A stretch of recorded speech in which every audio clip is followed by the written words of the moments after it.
அவர் இறந்தபோது அவருடைய உடம்பை பார்க்கறதுக்கு அந்த மாதிரி விட்றதுக்கு அலோவ் பண்ணுறதுக்கு தடுத்தாங்கல்ல. அந்த அம்மாவுக்கு எங்கள் அண்ணன் டிரைவர் தான் சொன்னோம். அப்படி அந்த டிரைவர்களாக பார்த்துருக்காங்க. அந்த கதவை திறக்கிறீங்களா இல்லையாடான்னு ஓடி ஓடி வந்து ஓதிச்சாங்களாம். அப்புறம் தான் எங்கள் அண்ணன்லாம் அந்த சுற்றி இருந்து பார்த்தவங்க நீங்கள் சசிகலாவை அந்த ஸ்டேட்மெண்ட் தான் கொடுத்தாங்க.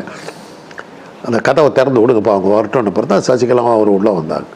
அந்த மாதிரி அந்த அம்மாவை உள்ள விடுறதை தடுக்கிறதுக்கெல்லாம் கூட முயற்சிகள் நடந்தது. அந்த அளவுக்கு நடந்தது.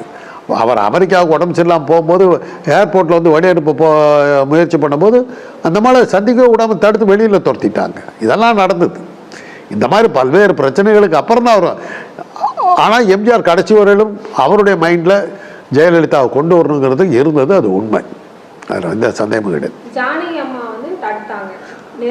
அது எப்படி வேணாலும் எடுத்துக்கலாம். ஜானகி அம்மா வந்து எம்ஜிஆருக்கு மோரில் விஷம் கொடுத்து கொல்ல பார்த்தாங்கன்னு ஒரு ஸ்டேட்மெண்ட் கொடுத்துச்சு.